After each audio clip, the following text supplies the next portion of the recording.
everybody, how are you? This is Jennifer Edwards coming to you live from New Jersey. I am wondering, what is the very first thing that you notice about another human when you encounter them? Alright, so do me a favor.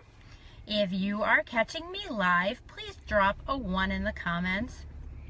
And if you are if you're catching me on a replay, could you just do me a favor and drop a 2 in the comments? If this is the very first time you're ever seeing me on catching one of my videos, could you just drop a new in the comments? I'd love to know who's new to my broadcasts. Thank you. So anyway, yes, what is the very first thing that you notice about another human being when you encounter them or when you meet someone? What is the first thing you look at? Do you notice their hair? Do you notice their skin? Do you notice their eyes? Do you notice their body type, their clothing? Do you notice their teeth? Do you notice, what is the very first thing that you look at when you see somebody for the first time or when you meet someone? They say, you know, that you only get 1/10 of a second to make a first impression. And so, you know, I'm just curious what you see the very first time you see someone. Okay, cool. Anyway, for me, it's teeth, right? So, I notice the very first thing I notice about someone is their smile or their frown or the look on their face, right? Which is where RBF gets a bad name, because people look at someone who maybe doesn't look happy, and you know, that's the first thing they notice. So yes, totally, Sherry. I mean, like, I notice if somebody is smiling or frowning or has a cranky look on their face. Is what I notice, right? So I know I've been MIA from my Facebook lives. You're about to find out why. I've been asked why. I've been asked by a few people, actually. You know, I haven't seen any lives from you for a while. You were going live all the time, and you know, I haven't seen you. So I don't consider myself vain. I really, really don't. I mean, you know, like, granted, I do like to look presentable. I think what you show on the outside is kind of indicative of how you're feeling on the inside. So, like, if you're cranky or not feeling good about yourself, you dress like a slob. I mean, like, I feel like that sometimes. I mean, you know, and sometimes that's how I dress, and it doesn't really mean anything. It just feels that it means that I'm lazy. But anyway, some things are deal breakers for me. Okay, so you know, like I said, smile, teeth, first thing. Okay, so I've been dealing or struggling with some things for the past few weeks because I had dental work done and I had dental issues, and I'm still having dental issues, and it's my own insecurity that has kind of taken me out of the Facebook Live spotlight. So I'm biting this bullet today, totally outside my comfort zone.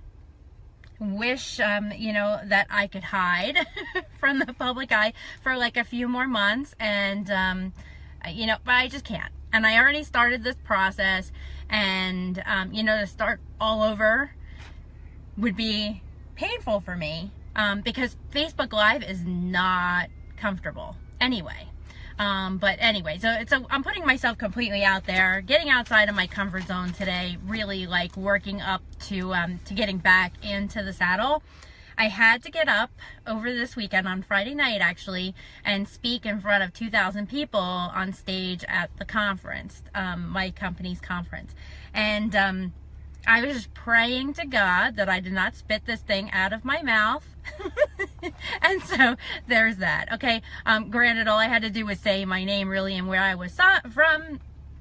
Oh my gosh, I was like, please don't let me spit this thing out. So let me tell you the story about my dang tooth that has been the bane of my existence for the past 30 years. And yes, I'm dating myself here, and you're going to, I guess, pretty much know how old I am, kinda, anyway, but that's all right. So when I was 12, there was a little boy that lived a few houses down, ironically, in Sherry's house, but not saying a word, but all right. So when I was 12, there was a little boy in the neighborhood that was, he picked up and threw a beer bottle at the playground down the street from our house. Yes, there were beer bottles all over down there when I was a kid. He picked up a beer bottle, threw it, and it hit me right in the mouth. So it knocked out part of my front tooth. And so my dad was super livid, and I could not understand why he was so mad, because I was like, well, can it be fixed? And they said yes. And I was like, okay, so we fix it and no big deal. Well, this was 30 years ago, and like I've gone through so much with my tooth, and if it weren't my front tooth, it wouldn't be so bad for me, but it is, and it was. And so immediately I went to the dentist, and they bonded it. Right? Oh, yeah, exactly. Oh my God. They bonded my tooth. Well, the bonding broke, or, well, you know what? My tooth actually looked gray, and you could see the obvious line in it. So, when I was an adult, I got veneers put on. And so a veneer is kind of like cabinet refinishing or whatever, where you put a layer of ceramic over your tooth, right, to make it look good. And so I got a veneer on my tooth, and it looked great. That was about 10 years later, so I was about 22 maybe when I got that done. Well, that broke off. And the interesting thing about that story, I have some coworkers who may be actually watching this right now and can tell you the story of how that broke off, and it was not pleasant. In fact, I'm like mortified to this day. But excuse me, we were at lunch in a conference room in the office that I used to work in, and I was laughing, and I literally spit my tooth across the table. So that's what happened. Mortified, terribly mortified. Okay, so that broke off. I bought like denture cream and temporarily stuck it back on, and a long story short, I had to go and get my tooth crowned. And in order, I don't know if anybody has a crown out there, you know, let me know if you want. But I had to get that tooth crowned, and what they do is they file down the tooth into like this little tiny skinny piece of tooth that they apply the crown to. And unfortunately, to get one crown, I had to get two crowns. So my other tooth over here is crowned as well. That lasted for about 14 years. My son, yeah, there's nothing worse. Let me just tell you, there's nothing worse than a tooth breaking off, by the way. If any of you have ever had this happen, let me know in the comments. I'd love to hear this. But when you break off a crown, or for me, that veneer and a temporary crown, it was the most disgusting thing. I'm actually traumatized by the taste and the smell, and like, it's just nasty. Okay, but anyway, really bad. So my crown lasted for about 14 years. And then right after my son's birthday, about 4 weeks ago, I woke up, ate a pretzel crisp, so it was a really thin pretzel, took a bite of it, and it broke off.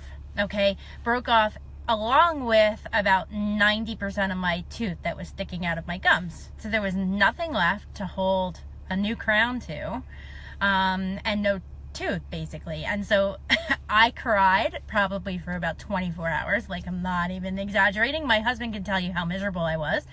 And then, you know, thankfully I went on an emergency trip to my dentist, and the very next day, or Monday, that happened on Saturday. Monday, I went to see my dentist. He put in like a metal post. He drilled into my original tooth, put in a metal post, and glued the crown back on temporarily. So anyway, fast forward, 2 weeks ago, I had that tooth extracted and got an implant placed in there. And basically that's a screw into your jaw, and they do what's called a bone graft. They put some bone in there, and your body absorbs the bone over time and replaces it with your own bone to hold that post in securely, right? Unfortunately, it takes 3 weeks to heal. I'm sorry, 3 months to heal. Okay, so you cannot get a new crown for 3 weeks, and at 3 months, I said it again. 3 months it takes. Okay, you can't get a new crown for 3 months until the bone grows back.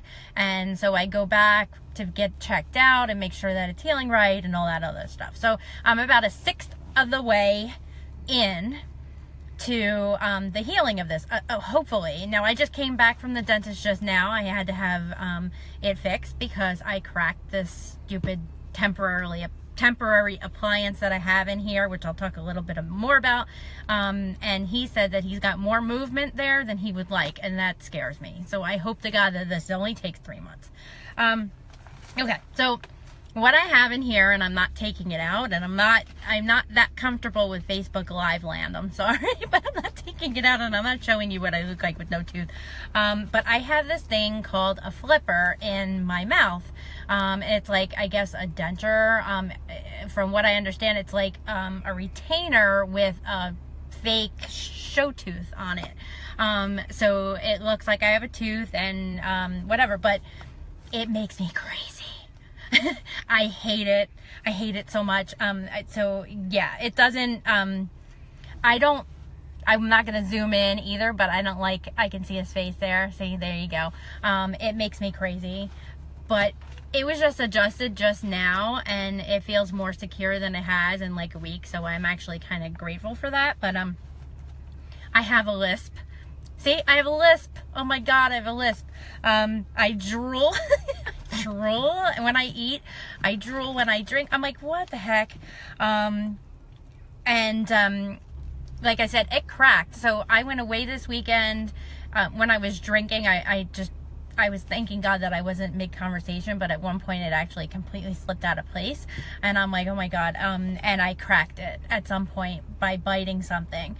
So I'm not able to bite with it. A lot of times if I'm alone or I'm home, I'll just take it out to eat and, you know, whatever. But food gets stuck. And it hurts to chew with it in, it hurts to chew with it out, but it's of course worse without it. And I don't mean to complain, but I wanted to just kind of fill everyone in on why I have not been live, okay? This is getting me out of my comfort zone and getting me back in the saddle, and I'm going to be doing this for as long as I can. And one day I'm going to be back to normal. And oh God, I can't wait until that is, but I didn't want to be in hiding any longer. So just wanted to explain where I've been, why I've been hiding. Yes, you are going to see more of me because now that I've done this, I've kind of, you know, you all kind of know now. Maybe whoever watches this is going to know what the deal is and why I have a lisp. But you know, I have to just deal with it and not be self-conscious and just deal, right? So thank you. Thanks, Thomas, for your support, as always. Love you. And, but, yeah, I'm owning it. I'm just going to have to live with it. So, you guys are going to have to live with me and my lisp for a while. Thank you all so much for hanging in there. And, I will talk to you soon. Be back, hopefully tomorrow, if I can fit it in my day. Talk to you soon. Bye, guys.